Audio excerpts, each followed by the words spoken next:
ఒక్క మాట అంటే అంత రహస్యం ఉంటుంది. ఒకప్పుడు రావణాసురుడు ఆత్మలింగాన్ని తీసుకెళ్లిపోతున్నాడు. ఎలా? అది లంకాపట్టణానికి వెళ్ళిపోతే దుర్భేద్యం అయిపోతే లంకను ఎవరు ఆక్రమించలేరు. ఇంకా రాక్షస బలం పెరిగిపోతుంది. వెళ్ళకూడదు ఆత్మలింగం. వెళ్ళకూడదంటే ఆయన ఏం చేశాడంటే గోకర్ణం దాకా వెళ్ళిన తర్వాత సంధ్యావందనం చేసుకోవాల్సి వచ్చింది. సాయంకాలం అవుతుంది. శివలింగాన్ని కింద పెట్టకూడదు. ఎలా? అటు ఇటు చూశాడు. పిల్లవాడి రూపంలో కనపడ్డాడు విఘ్నేశ్వరుడు. పిల్లవాడిని పిలిచి, ఒరే నేను అర్ఘ్యం ఇచ్చి వచ్చేస్తాను. సాయంకాలం గాయత్రి మహామంత్ర జపం కన్నా అర్ఘ్యం ప్రధానం. అర్ఘ్యం చాలా ముఖ్యంగా ఇవ్వాలి. ఉదయం జపం కూడా అవసరం. సాయంకాలం ఏదైనా అత్యవసరమైన పని ఉంటే 11 మాటలే జపం చేసినా అర్ఘ్యప్రదానం మాత్రం వదిలిపెట్టకూడదు. అర్ఘ్యం ఇచ్చి రావాలి. ఒకవేళ ఇవ్వకపోతే అర్ఘ్యం ఇచ్చిన వాళ్ళు ఇంటికి వెళ్ళి తీర్థం తీసుకున్నప్పుడు అన్నం తినాలి, పలహారం చేయాలి తప్ప అది చేయకూడదు. అంత ప్రధానం. యజ్ఞోపవీతం ఉన్న వాళ్ళకి సాయంకాలం అయితే సంధ్యావందనం చేసి అర్ఘ్యప్రదానం చెయ్యాలి. కాబట్టి అర్ఘ్యం ఇవ్వాలి కనీసం. ఈ శివలింగాన్ని ఎవడన్నా పట్టుకోవాలి. ఈ పిల్లాడు కనపడ్డాడు. ఒరే నేను ఇప్పుడే వెళ్ళి అలా స్నానం చేసి అర్ఘ్యం ఇచ్చి వస్తాను, కొంచెం శివలింగం పట్టుకో అన్నాడు. అలాగే పట్టుకుంటాను. కానీ ఇది శివలింగం అంటున్నారు. ఒకవేళ ఇది బరువుగా అనిపిస్తే నాకు పట్టుకోలేకపోతే కింద పెట్టకూడదు అంటున్నారు. కింద పెట్టక పట్టుకోను లేక నేనేమైపోను. 3 మాటలు పిలుస్తాను, మీరు వచ్చేస్తేనే సరి, లేకపోతే కింద పెట్టేస్తాను. 3 మాటలు పిలిచే లోపల రాలేకపోతానా అనుకుని ఆయన వెళ్ళాడు. పాపం సంకల్పం చెప్పుకుని మంత్రంతో అర్ఘ్యం తీసిస్తున్నాడు. ఇలా తీశాడు. మొదటి మాట రావణ అన్నాడు. అయ్యి బాబోయ్ పిలిచేస్తాడేమో అని గబగబా ఇలా వదిలేయకూడదు. దానికి ఒక పద్ధతి ఉంటుంది, క్రమంలో వదలాలి. అప్పటికి వస్తున్నానని వెనక్కి తిరిగి చూస్తూ మధ్యలో మాట్లాడకూడదు అర్ఘ్యం ఇస్తున్నప్పుడు. అందుకని వెనక్కి తిరిగి చూస్తూ వస్తున్నానని సంజ్ఞ చేస్తూ అర్ఘ్యం ఇచ్చే లోపల రావణ రావణ రావణ అని భూమి మీద పెట్టేశాడు. పాప ఆయన ఎంత పరిగెత్తేస్తూ వస్తే మాత్రం ఉపయోగమే ఉంది. ఆ ఆత్మలింగం గోకర్ణంలో ఉండిపోయి పిల్లవాడి రూపంలోనే పరమశివుని యొక్క ఆత్మలింగం భారతదేశం దాటకుండా గోకర్ణంలోనే ఉంచినటువంటి మహానుభావుడు విఘ్నేశ్వరుడు పిల్లవాడిగా సాధించాడు. ఇంకొకసారి రంగనాథస్వామి వారి యొక్క మూర్తి విభీషణుడు లంకాపట్టణానికి తీసుకెళ్లిపోతున్నాడు. విభీషణుడు తీసుకెడుతున్నప్పుడు అది సముద్రం దాటి లంకకెళ్ళిపోతే రాక్షస స్థానం బలపడకూడదు. ఇవాళ విభీషణుడు చిరంజీవి, పర్వాలేదు. కానీ అది భారతదేశంలో ఉండాలి, వేదభూమి. అందుకే ఆయనకి సాయంకాలం సంధ్యావేళ సమయం అయింది. మళ్ళీ పిల్లాడి రూపంలో వెళ్ళాడు. మళ్ళీ పిల్లవాడి రూపంలో వెళ్ళేటప్పటికీ పట్టుకోరా ఒక్కసారి మూర్తిని అర్ఘ్యం ఇచ్చేస్తానన్నాడు. మళ్ళీ రావణాసురుడికి ఎలా చేశాడో రావణుడి తమ్ముడికి అలాగే చేశాడు. 3 మాటలు పిలిచే లోపల స్వామిని అక్కడ పెట్టేశాడు. పెట్టేసేటప్పటికి ఇప్పటికీ శ్రీరంగంలో రంగనాథస్వామి అలా ఉండిపోయారు అంటే కారణం కేవలం విఘ్నేశ్వరుడి యొక్క అనుగ్రహం చేతనే రంగనాథస్వామి వారి మూర్తి అలా ఉండిపోయింది. విభీషణుడు వెంటపడ్డాడు. ఇంత కష్టపడి తెచ్చుకున్న మూర్తిని భూమి మీద పెట్టేశావు కదరా అని కొట్టడానికి పరిగెత్తుకుంటూ వెళ్లి కొండెక్కిపోయి విఘ్నేశ్వర రూపంతో నిలబడ్డాడు. నమస్కారం చేసి వెళ్ళిపోయాడు విభీషణుడు. అందుకే ఇప్పటికీ రాక్ఫోర్ట్ టెంపుల్ అంటారు. మీరు తిరుచిరాపల్లి వెడితే అవతల వైపు కావేరీ ప్రవాహానికి శ్రీరంగం ఉంటుంది, యువతల వైపు తిరుచిరాపల్లి ఉంటుంది, మధ్యలో కొండ ఉంటుంది. కొండ మీద ఉంటాడు విఘ్నేశ్వరుడు. అది అప్పుడు విభీషణుడు పట్టుకెడుతున్నప్పుడు రంగనాథస్వామిని పెట్టేసినటువంటి మూర్తి. అటు తండ్రి గారి శివలింగాన్ని భారతదేశం ఎల్లలు దాటకుండా ఆపాడు పిల్లవాడిగా. వేరొకప్పుడు మేనమామ యొక్క రంగనాథస్వామి రూపాన్ని భారతదేశపు ఎల్లలు దాటకుండా పిల్లవాడిగానే ఆపి పెట్టించేశాడు. పిల్లవాడిగానే గజాసుర సంహారం చేశాడు. ఒకానొకప్పుడు లోకంలో ఒక పెద్ద రాక్షసుడు బయలుదేరాడు. ఆయన ఒక విచిత్రమైనటువంటి వరాన్ని కోరాడు. ఎవడైనా మరణించాలి కదా, నువ్వు ఎలా మరణిస్తావని అడిగాడు. స్త్రీ పురుషుల యొక్క సంయోగం ఉండకుండా స్త్రీ వలన మాత్రమే పుట్టి ఆమె యొక్క పురుషుడంటే ఆమె యొక్క భర్త చేతిలో మరణించి నాకు ఎలా ఏనుగు ముఖం ఉందో అలా ఏనుగు ముఖం పెట్టుకున్నవాడు ఎవరైనా ఉంటే వాడి చేతిలో చచ్చిపోతానన్నాడు. గజముఖాసురుడు అంటారు. గజాసురుణ్ణైతే శివుడు చంపాడు. గజముఖాసురుడైతే రాక్షసుడు. లోకాలన్నింటినీ తల్లడిల్ల చేశాడు. అప్పుడు విఘ్నేశ్వరుడు మళ్ళీ అవతారంగా వచ్చాడు. అది వరసిద్ధి వినాయక స్వామి వారి యొక్క అవతారం. అందుకని స్త్రీ పురుష సంపర్కంతో రాకూడదు కాబట్టి జగన్మాత లోక సంరక్షణం కోసం ఏమీ తెలియని దానిలా ప్రవర్తిస్తుంది. తన ఒంటి నలుగు పసుపు తీసి ముద్ద చేసి అక్కడ పెట్టి ప్రతిష్ఠ చేసింది. మనుష్య రూపంతో ఉంటాడు ఆ విఘ్నేశ్వరుడు. ఆయనకి ఏనుగు ముఖం ఉండదు. ఇప్పటికీ చిదంబరం దేవాలయంలోకి వెడుతున్నప్పుడు ఎడం పక్కన ఉంటాడు. అలాగే నాగపట్టణంలో సింహవాహనుడైనటువంటి గణపతి ఉంటారు. అక్కడ నీలాయతాక్షి అమ్మవారి పేరు, అద్భుతమైన పేరు తల్లిది. ఆ విఘ్నేశ్వరుడు మనుష్య రూపంలో ఉన్నాడు. బయట కాపుదల పెట్టింది, ఎవరినీ లోపలికి పంపకంది. పరమశివుడు వచ్చాడు, లోపలికి పంపనన్నాడు. నేను యజమానిని రా, పార్వతీదేవి భర్తని, నువ్వెవరు పో, లోపలికెడతానన్నాడు. వీల్లేదు, ఇద్దరికి యుద్ధం జరిగింది, తలకై తీసేశాడు. ఇప్పుడు నాకు మాట చెప్పండి, ఈ కథ వినడానికి బాగుంటుంది, కానీ పిల్లలు ఎవరైనా ఏమండి మరి పరమశివుడు అంటే అన్నీ తెలుసున్నవాడు అంటారు కదా, ఈశాన సర్వ విద్యానాం ఈశ్వర సర్వభూతానాం బ్రహ్మాధిపతి బ్రహ్మణోధిపతి బ్రహ్మా శివోమి అస్తు సదాశివో అని కదా అంటారు. ఆయనకి తెలీదా పార్వతీదేవి నలుగులోంచి వచ్చినవాడు, పార్వతీదేవికి పుత్రుడంటే నాకు పుత్రుడు, కొడుకుతో సమానం, ఆవిడే కాపుదల పెట్టింది, ఈ పిల్లవాడిని నేను చంపడం ఏమిటని శివుడికి తెలీదా? మరి శివుడు చంపేయడం ఏమిటి, పార్వతీదేవి బాధపడడం ఏమిటి? మళ్ళీ ఇలా వెళ్ళండి, కింద మొట్టమొదటి ఏ ప్రాణి దొరికితే దాని తలకాయ నరికి తీసుకురండి, దాన్ని అంటిస్తానడం ఏమిటి? మళ్ళీ ఏనుగు తలకాయ తీసుకొచ్చి తగిలించడం ఏమిటి? ఈ కథలకి కాళ్ళు చేతులు ఏముండవా? అంటే మీరు దాన్ని పూర్వాపరాలతో వింటే అనుమానాలు ఉండవు. కేవలం 4 వాక్యాలుగా తెలుసుకున్నారనుకోండి, అనుమానం రావడం సహజం. ఇది యథార్థం. ఇది యథార్థం అంటే అసలు వెనక ఉన్న కథ. గజముఖాసురుడు వరం అడిగాడు. స్త్రీ పురుష సంయోగం లేకుండా స్త్రీకి పుట్టాలి, పురుష సంయోగం ఉండకూడదు. ఎలా జరుగుతుంది లోకంలో? అలా ఉత్పత్తి ఉండదు. అది ఒక్క పరబ్రహ్మస్వరూపాలు దేవతలైతేనే సృష్టిస్తారు. ఒకప్పుడు విఘ్నేశ్వరుడే ఇలా అన్నాడంటే సృష్టి వచ్చింది. పరబ్రహ్మం సృష్టించగలడు, అన్యులకు సాధ్యం కాదు. కాబట్టి ఆయన ఏమనుకున్నాడంటే, రాడ్ అటువంటి వాడు కాబట్టి నాకు మరణం ఉండదు, స్త్రీ పురుష సంయోగం లేకుండా పిల్లవాడు రావాలి. ఆ వచ్చిన పిల్లవాడిని ఆ పిల్లవాడి యొక్క తండ్రి, అంటే తండ్రి అంటే ఏ స్త్రీ వలన వాడు పుట్టాడో ఆమెకు భర్త అయి ఉండాలి, కానీ ఆయన సంయోగం వలన పుట్టినవాడు కాదు కదా. ఆయన చేతిలో మరణించి మళ్ళీ ఏనుగు ముఖాన్ని పొందాలి. గజముఖాసురుడి యొక్క ముఖం ఏనుగు ముఖం. ఆ ఏనుగు ముఖాన్ని పొందినవాడు నాతో యుద్ధానికి వస్తే అప్పుడు వాడి చేతిలో చచ్చిపోతానండి. లోకంలో మహాత్యాగం చేసి లోకాన్ని సంరక్షించేటటువంటి ఆది దంపతులు పార్వతీ పరమేశ్వరుడు. లోకాల కోసమని మళ్ళీ ఇది చెయ్యాలంటే వాళ్ళకి తప్ప అన్యులకు సాధ్యం కావు. అందుకే అమ్మవారు పసుపు నలుగుతూ ముద్ద చేసి ప్రాణప్రతిష్ఠ చేసి స్వామిని సృజించింది. మనుష్య రూపంతో ఉన్నాడు, త్రిశూలంతో శివుడు శిరస్సు తీసేశాడు. పైకి లౌకికంగా నేను సృజించిన వాడు నువ్వు తండ్రివి కాబట్టి మళ్ళీ బ్రతికించమని అడిగింది. ఆయన ఒక నియమం చెప్పాడు, సర్వజ్ఞుడు, ఆయనకి తెలుసు ఏ ప్రాణి దక్షిణం వంక చూస్తూ ఉత్తరానికి ముఖం పెట్టుకుని పడుకుని కనపడుతుందో దాని తల తీసి పట్టండి అన్నాడు. ఎందుకని అంటే పడుకునేటప్పుడు దక్షిణం వైపు కనపడేటట్టుగా ఉత్తరం వైపుకి తలపెట్టి పడుకుంటే అది వాడికి అరిష్టం. అలా పడుకున్నవాడు ఎక్కడ అలవాటున్నవాడు ఉంటాడో వాడి వలన అక్కడ ఉన్న వాళ్ళకు కూడా అరిష్టం. కళ్ళు విప్పగానే దక్షిణాన్ని చూడకూడదు. దక్షిణానికి యమధర్మరాజు గారు అధిపతి, పితృదేవతలు ఉంటారు అక్కడ. అందుకే అన్నం వండినప్పుడు కూడా అన్నాన్ని దింపినప్పుడు ఎప్పుడూ కూడా తూర్పుకి తిరిగి వంట చేస్తారు కదా వంటశాలలో ఎప్పుడూ ఆడది తూర్పుకి తిరిగి వంట చేయాలి. ఇంట్లో యజమాని పిల్లలు కడుపు నిండా తిని ఆరోగ్యంగా ఉంటారు. ఆ అన్న పాత్ర దింపినప్పుడు ఎడం వైపుకి దింపాలి తప్ప కుడివైపుకి దింపకూడదు. తన కుడివైపుకి దింపకూడదు. తన కుడివైపుకి దింపింది అనుకోండి, ఇక దాన్ని దేవతలు తినరు. కుడివైపుకి దింపితే దక్షిణం వైపుకి ఎడుతుంది కదా. తూర్పుకి తిరిగి వంట చేస్తూ కుడి చేతి వైపుకి దింపింది అనుకోండి, అది ఏ దిక్కయింది? దక్షిణ దిక్కయింది. దక్షిణం వైపుకి ఏది ఉంచారో దాన్ని వెంటనే పితృదేవతలు చూస్తారు. అది యమస్థానం, దక్షిణ దిక్కు. దాన్ని పితృదేవతలు తింటారు. పితృదేవతలు ముట్టుకున్న దాన్ని ఇంకా దేవతలు ముట్టుకోరు. మీరు మళ్ళీ తీసుకొచ్చి దాన్ని నైవేద్యం పెట్టారనుకోండి, ఇక దేవతలు తీసుకోరు దాన్ని. అందుకే మొదట ఎడం చేతి వైపుకి దింపుతారు. అందుకే మీరు ఎప్పుడైనా కొంచెం జాగ్రత్తగా గమనిస్తే హోమ ప్రక్రియ చేస్తారు. ఏమయ్యా గణపతి హోమం కానీ ఏమైనా హోమం చేస్తే ఏం చేస్తారు మీరు?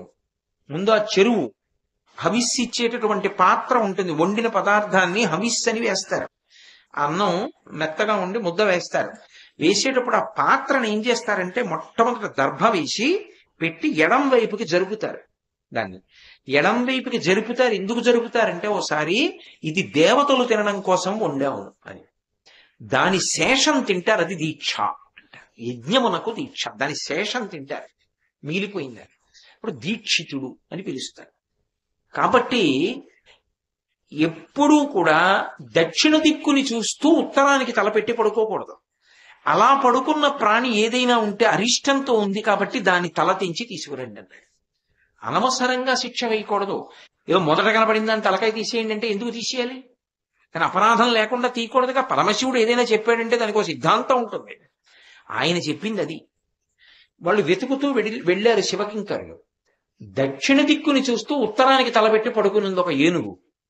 ఓ, ఇది అరిష్ట స్థానంగా పడుకుంది కాబట్టి దీని తల తీసేస్తామన్నారు. అందుకని కైలాసంలో పిల్లవాడికి తల తెంచవలసి వచ్చింది. అరిష్టం అలా ఉంటుంది అన్నది నిరూపణం చేశాడు పరమశివుడు.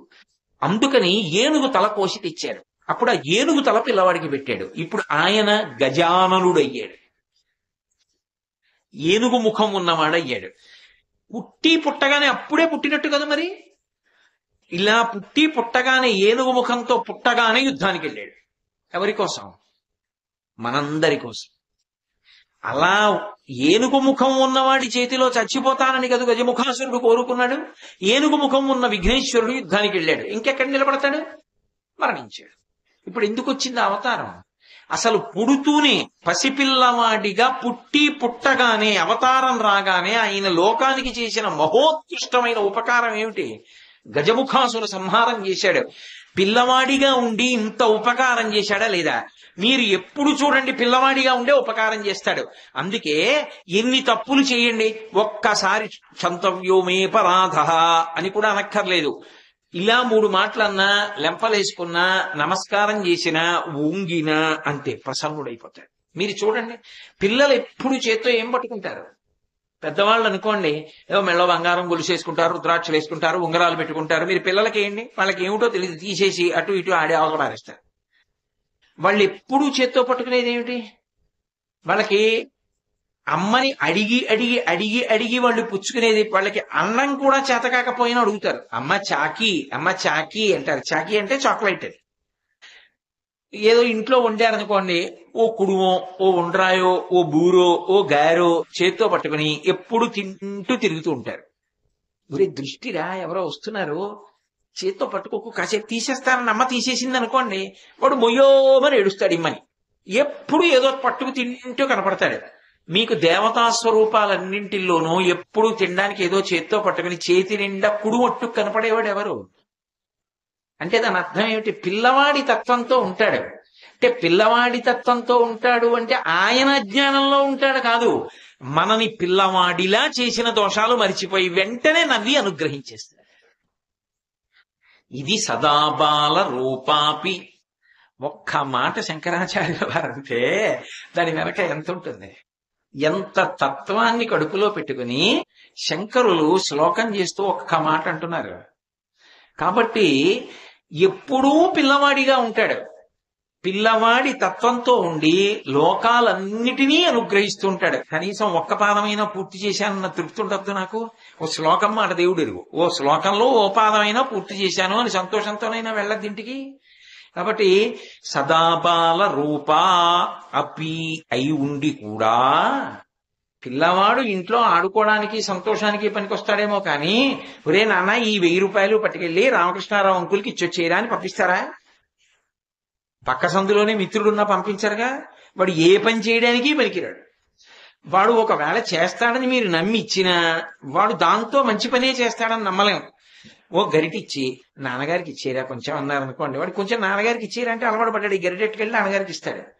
ఇచ్చేయిరా అంటే పట్టుకెడుతూ చెల్లెలి తల మీద ఒకటేస్తాడు. అది కయ్యోమని ఏడుస్తుంది. వాడు ఎప్పుడేం చేస్తాడో మీకు నమ్మకం ఉండదు. ఈ పని వాడికి నమ్మి అప్పచెప్దాం అని మీరు అనలేరు. పిల్లవాడిగా ఉన్నవాడికి ఏ పని అప్పచెప్పరు. పెద్ద పెద్ద పనులు ఎక్కడ అప్పచెప్తారు? కానీ అపి విఘ్నేశ్వరుడు పిల్లవాడిగా ఉండి కూడా ఈ అపి అన్నారంటే ఇంగ్లీష్ లో బట్ అన్నట్టు. అందుకే ఎవరో but is a bit of poison అన్నది. ఎంత చెప్పినా బట్ అన్నారు అనుకోండి.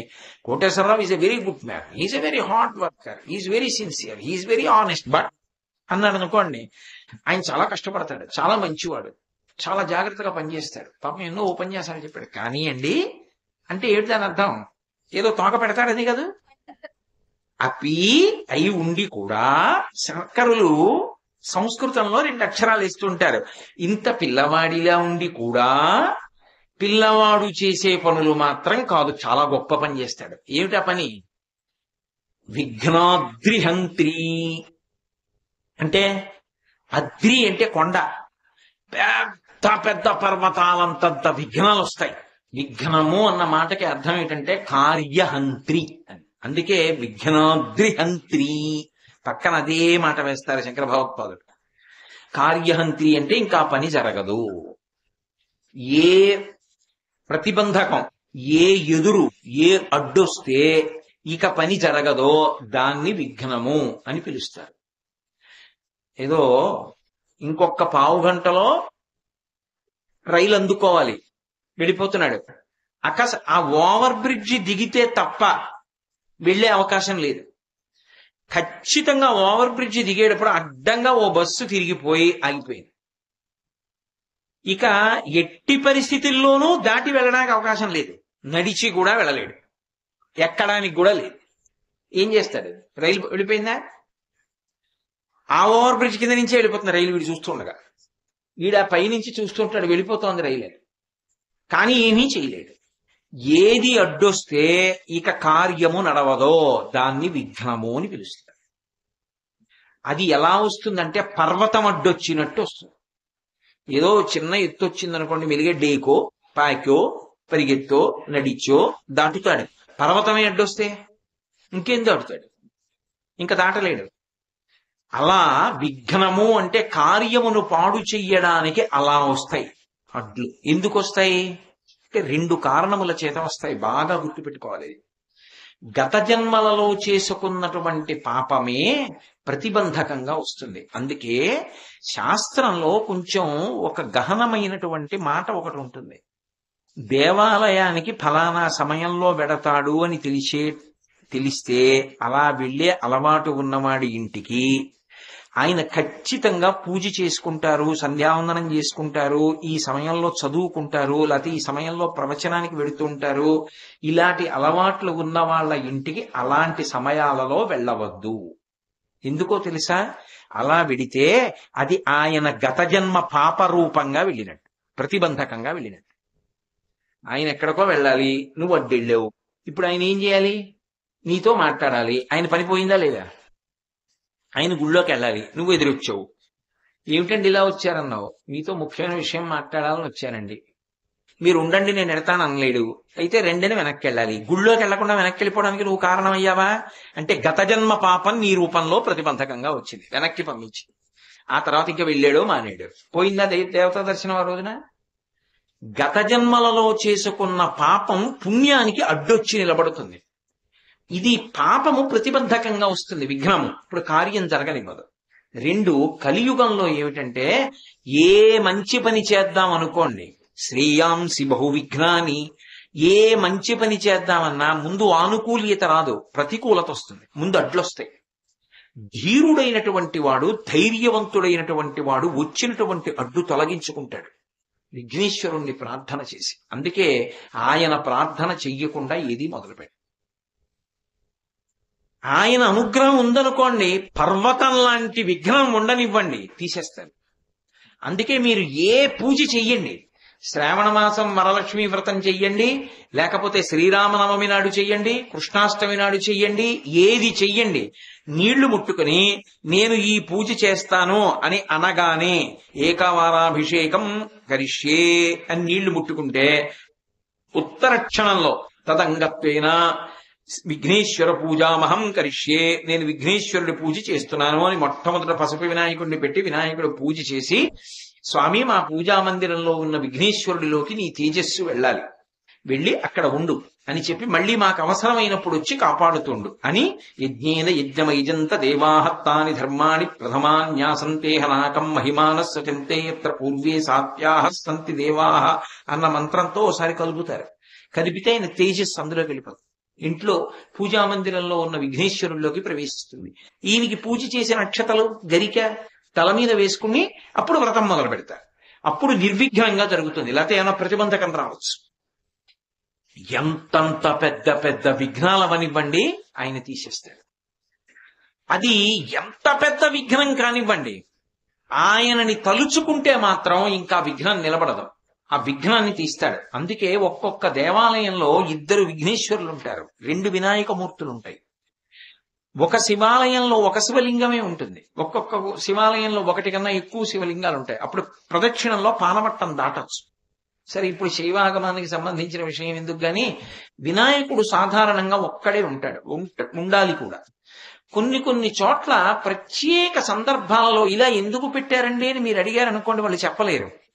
కానీ ఒక్కొక్క చోట ఒక్కొక్క ప్రత్యేక సందర్భంలో 2 వినాయకులు ఉంటారు. 2 వినాయకుల్ని ఎందుకు ప్రతిష్ఠ చేస్తారంటే, అన్ని చోట్ల చేయకూడదు అలాగా, ప్రత్యేక కారణానికి చేస్తారు. ఒకరిని విఘ్నరాజు అని పిలుస్తారు, ఒకరిని విఘ్నేశ్వరుడు అని పిలుస్తారు. విఘ్నరాజు అని పిలిస్తే ఏమిటంటే విఘ్నాన్ని కల్పిస్తాడు. విఘ్నేశ్వరుడు అన్నారనుకోండి, విఘ్నాన్ని తీసేస్తాడు. విఘ్నాన్ని కల్పించడం కోసమని చెప్పి ప్రతిష్ఠ చేస్తారు ఒక్కొక్కసారి. ఏమిటి విఘ్నాన్ని కల్పించడం ఏమిటి అంటే, మీకు నేను తేలికగా అర్థం అవ్వడానికి ఒక ఉదాహరణ చెప్పాలనుకోండి. శత్రువులు దండయాత్ర చేసి వస్తున్నారనుకోండి, రాజ్యాన్ని కబళించడానికి వస్తున్నారు. పూర్వం మహారాజులు ఏం చేసేవారంటే, విఘ్నరాజ ప్రతిష్ఠ చేసి పక్కన విఘ్నేశ్వర ప్రతిష్ఠ చేసి ఇద్దరికీ పూజ చేసేవారు. విఘ్నరాజ ప్రతిష్ఠ చేస్తే అవతల వాడికి ప్రతిబంధకం వస్తుంది, వాడు ప్రతిబంధకాన్ని కల్పిస్తాడు, వాడు దాటి ముందుకు రాలేడు, వాడికి ఏదో అడ్డొస్తుంది, అడ్డొచ్చి నిలబడిపోతాడు. ఈయనకి అడ్డు తొలగిపోతుంది, వెళ్ళి వాళ్ళ మీద పడిపోయి వాడిని సంహరించి తన రాజ్యాన్ని కాపాడుకుంటాడు. ఒక్కొక్కసారి ప్రమాదకరమైనటువంటి పనులు చేసేటటువంటి వాళ్ళకి విఘ్నం కలిగితేనే మిగిలిన వాళ్ళు రక్షింపబడతారు. ప్రతిరోజు అద్భుతంగా దొంగతనం చేసేసేవాడు ఉన్నాడు అనుకోండి, ఏ ఇంట్లోనైనా సరే ఎంతమంది ఉన్నా వెళ్ళి దొంగతనం చేసేస్తుంటాడు. వాడికి ఎప్పుడో అప్పుడు విఘ్నం వచ్చి దొరికిపోయాడు అనుకోండి, అయ్యో పాపం విఘ్నం వచ్చి దొరికిపోయాడండి అని బాధపడతారా? అమ్మయ్య ఊరు రక్షింపబడిందండి అని సంతోషిస్తారా? వాడికి విఘ్నం రావడం ప్రయోజనకరం కాబట్టి విఘ్నాన్ని ఇచ్చి కాపాడతాడు మిగిలిన వాళ్ళని. ఎవరికి విఘ్నం కల్పించాలి? ధర్మం వదిలిపెట్టిన వాళ్ళకి విఘ్నం కల్పిస్తాడు, ధర్మాత్ములకు విఘ్నం తీసేస్తాడు. అది ఎలా? ఏదో చిన్న చిన్నవి కాదు, పర్వతాలంతంతటి విఘ్నాల్ని కూడా, అది వస్తోందని కూడా మనకి తెలీదు, వచ్చేస్తోంది, మనము పని చేద్దాం అనుకుంటాం, అది చేయకుండా అయిపోతుంది అని కాదు. పరమ ధర్మాత్ములైన వాళ్ళని ఏం చేస్తాడో తెలుసా? అప్రతిష్ట రాకుండా ఉండడానికి వాళ్ళు అక్కడికి వెళ్ళకూడదు అని ఆయన అనుకున్నాడు అనుకోండి, ఏదో ఒక విఘ్నం కల్పిస్తాడు, కల్పించి వాళ్ళని వెళ్లకుండా చేస్తాడు. అది ఈశ్వరానుగ్రహం ఉంటేనే. వాళ్ళు వెళ్లకుండా చేస్తాడు, వాళ్ళు వెళ్ళరు. వాళ్ళు నిజంగా వెళదామని అనుకున్నా కూడా వెళ్ళకూడని పరిస్థితి అవుతుంది. అది అప్పుడు అసలు వెళదామన్న సంకల్పమే లేదు కాబట్టి ఆయనకు అప్రతిష్ట ఉండదు. నేను జీవితంలో ఇటువంటి సందర్భాలు ఎన్నో విషయాల్లో అనుభవంలో చూసిన వాణ్ణి. అవన్నీ స్పష్టంగా వేదికల మీదకి చెప్పడం సాధ్యం కాదు. అవి అంత విచిత్రంగా ఉంటాయి, అంత విశేషంగా ఉంటాయి. ఒక్కొక్కటి పరమాత్మ యొక్క అనుగ్రహం అందరికీ అర్థం కాదు, కొంతమంది ఈశ్వరానుగ్రహం ఉన్న వాళ్ళకే అర్థం అవుతుంది. నేను మీకు ఒక్క ఉదాహరణ చెప్తాను, అన్నాను కాబట్టి మీరు పట్టుకుంటారు. కాకినాడలో జయేంద్రనగర్ లో విఘ్నేశ్వర దేవాలయం ఉంది, మహాగణపతి దేవాలయం. ఒకప్పుడు మాంధాత వారని అక్కడే ఉంటారు దగ్గరలో, మంచి భక్తి తత్పరులైనటువంటి కుటుంబం వారికి అక్కడ ఖాళీ స్థలం ఉంది, గుడి కడదామని కంచికామకోటి పీఠాధిపత్యం వహిస్తున్న మహాపురుషులు చంద్రశేఖరేంద్ర సరస్వతి స్వామి వారి దగ్గరికి వెళ్ళారు. ఆయనకి పిలిస్తే పలికేవారు విఘ్నేశ్వరుడు. ఆయన దగ్గరికి వెళ్ళి అడిగారు, అయ్యా కృష్ణాలయం కడదాం అనుకుంటున్నామండి అని. ఆయన కళ్ళు మూసుకుని ధ్యానం చేసి చెప్పారు, రాదు కృష్ణాలయం, ఇక్కడ విఘ్నేశ్వరుడు గుడుస్తుందని చెప్పారు. కాదండి, మేము కృష్ణాలయం కడదాం అనుకుంటున్నాం అన్నారు. ఆయన నవ్వి శుభం భూయాత్. ఎంత ప్రయత్నించారో రాలేదు అక్కడ కృష్ణాలయం. ఆఖరికి మళ్ళీ మహాస్వామి వారి దగ్గరికి వెళ్ళి, అయ్యా మీరే ఎటువంటి విఘ్నేశ్వరుణ్ణి పెడితే బాగుంటుందో అటువంటి మూర్తిని చేయించి ఇప్పించండి అన్నారు. శిల్పిని పిలిపించారు, విఘ్నేశ్వర మూర్తిని చేయించి ఆయన ప్రథమ పూజ చేసి వ్యాన్ ఎక్కించారు, తీసుకెళ్ళండి కాకినాడ ప్రతిష్ఠ చేయండి అన్నారు. ఎండ మండిపోతోంది, పట్టుకోవాలా ఒకళ్ళు వ్యాన్ లో, పట్టుకోవడానికి ఒక మనిషి కూర్చోవాలి, ఎలా? ఆ ఎండ అలా ఉంది. స్వామి ఎలా కూర్చుంటామండి, ఎక్కడ మెద్రాసు, ఎక్కడ కాకినాడ, ఎలా పెడతామని అడిగారు. మహాస్వామి వారు బయటికి వచ్చి చేతిలో సత్యదండాన్ని ఒకసారి ఇలా ఆకాశానికి తిప్పారు. తిప్పి ఎక్కండి, ఇంకా పర్వాలేదన్నారు. ఎండ మండిపోతోంది, ఎక్కండి అన్నారు. వాళ్ళు కొబ్బరికాయ కొట్టి వ్యాన్ ఎక్కారు. ఎక్కి కామకోటి పీఠం గేటు దాటి వ్యాన్ పైకొచ్చింది. ఆకాశం మబ్బులు ఇచ్చింది. ఆ వ్యాను కాకినాడ వచ్చే పర్యంతం వ్యాను ఏ దారిలో పెడుతోందో దారంతా మబ్బులే. అది కాకినాడ వచ్చి దింపేసేంత వరకు మబ్బే ఉంది, ఎండలేదు. మహాత్ముల సంకల్పాలు అలా ఉంటాయి. ఆయన ఎక్కడ రావాలనుకున్నాడో అక్కడ వచ్చి తీరేడంతే. ఏది జరగదని తెలుసో అది జరగదని తెలుసు కాబట్టి అసలు వెళ్ళనివ్వడు. ఏది జరుగుతుందో తెలుసు, దానికి వెళ్ళనిస్తాడు. కొన్ని ఆపుతాడు, కొన్ని జరగనిస్తాడు. ఆపడంలో ఏదో ప్రయోజనం ఉంటుంది, జరగనివ్వడంలో ఏదో ప్రయోజనం. అందుకే విఘ్నరాజు, విఘ్నేశ్వరుడు అన్న 2 పేర్లతోటి ఆరాధన చేయబడతాడు. చేయబడి మహానుభావుడు మనకు వస్తోందో పెద్ద అడ్డంకని కూడా మనకి తెలియదు. కానీ ఒక్క నమస్కారం చేస్తే చాలు. రోజు ఒక్క నమస్కారం పెడితే, ఇదిగో నేను మీకు ఇప్పుడు చెప్తున్నానే చిన్న శ్లోకం, సదాబాల రూపాపి విఘ్నాద్రిహంత్రి, అటువంటి శ్లోకాన్ని ఒక్కసారి అనుకుని బయటికి వెడితే చాలు, కాపాడతాడంతే. విఘ్నం రాకుండా చూస్తాడు. అంతటి మహానుభావుడు విఘ్నేశ్వరుడు. అంటే పర్వతములంతంతటి విఘ్నములను కూడా ఇంత పిల్లవాడిలా ఉన్నవాడు తొలగతోయడంలో మాత్రం అంతటి మహాశక్తివంతుడు. ఒకరికా ఇద్దరికా? ఒకరికి ఇద్దరికీ కాదు, ఎన్ని కోట్ల మందికైనా సరే నమస్కారం చేసిన వాళ్ళందరికీ కూడా అనుగ్రహాన్ని వర్షిస్తాడు. అందుకే సదాబాల రూపాపి విఘ్నాద్రిహంత్రి. అటువంటి ఓ విఘ్నేశ్వరుడా, బాలరూపంలో ఉన్నప్పటికీ కూడా అందరినీ అనుగ్రహించగలిగినటువంటి వాడా, మహాదంత వక్త్రాపి పంచాస్యమాన్య. ఇదో విచిత్రం. మహాదంత వక్త్రాపి, దంతి అంటే ఏనుగు, దంతములు ఉంటాయి కాబట్టి. లోకంలో అన్ని ప్రాణులకు దంతాలు ఉంటాయి, పళ్ళు మనం అందరం తింటాం. తినడానికి నవలడానికి ఉపయోగించవు ఏనుగు యొక్క దంతాలు. మహాందంగా ఉంటాయి అవి. అంత అందంగా ఉండే దంతములతో తిరుగుతూ ఉంటుంది కాబట్టి ఏనుగుకి దంతి అని పేరు. ఏనుగు అంత గొప్పదైనా ఏనుగుకో లక్షణం ఉంది. అది సింహం కనపడింది అనుకోండి భయపడిపోతుంది. సింహానికో లక్షణం. ఏనుగు కనపడింది అనుకోండి బలమంతటిని కూడా తీసుకుని ఎగురుతుంది. సింహం సాధారణంగా భూమి మీద కదా పరిగెడుతుంది.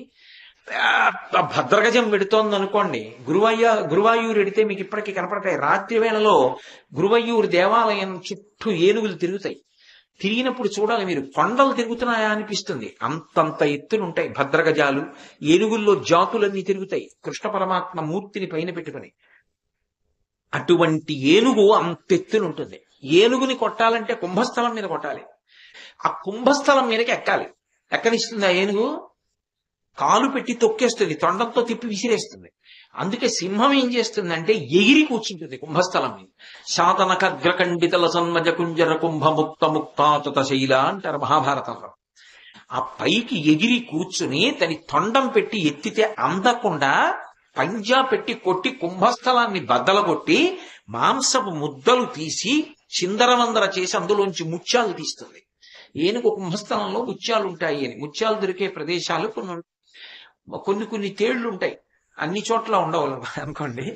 ఆ తేలు యొక్క కుండిలో ఉంటుందో ముత్యం అని, అదో విచిత్రమైన ముత్యం. అలాగే వెదురు బొంగులో ఉంటుంది ముత్యం. అందుకే వెదురు బొంగులు ఎక్కడైనా కనబడితే వెంటనే నమస్కారం చేయమంది శాస్త్రం. వెదురు బొంగు చాలా ప్రసిద్ధి. సరే, ఇప్పుడు నేను ఆ వెదురు బొంగు గురించి ప్రసంగం ఎందుకు కానీ, ఎప్పుడైనా వెదురు బొంగు అని మీరు ఉపన్యాసం చెప్పమంటే చెప్తే అప్పుడు ఇందురు కానీ దాని గొప్పతనం ఏమిటో. అలాగే ఆ ముత్యాలు పుట్టేటటువంటిది సముద్రం. చిట్టి ముత్యం పుట్టే సీత కడుపున్న స్వాతిమానల గురిచే సముద్రాల కొరకు అని. సముద్రంలోంచి ముత్యం పుడుతుంది అని. ఆ ముత్యం అసలు ఎక్కడ పెట్టుకుంటారు అంటే మెడలో ముత్యాలహారాలు వేసుకుంటారు. అసలు నిజానికి ముత్యం బాగా పెట్టుకోవలసిన స్థానం ఏది అంటే ముక్కు చివర పెట్టుకోవాలి. అందుకే కస్తూరి తిలకం లలాట ఫలకే వక్షస్థలే కౌస్తుభం నాసాగ్రే నభమౌక్తికం, కృష్ణుడి ముక్కు చివర ముత్యం ఉంటుంది. అమ్మవారి ముక్కు లోపలికి వచ్చే ఉండి ఊపిరి విడిచినప్పుడు పైకి వచ్చి కనపడి లోపలికి వెడుతుంది. అసౌ నాసా వంశస్తు హినగిరి వంశజపటి అని శంకరులు స్తోత్రం చేశారు.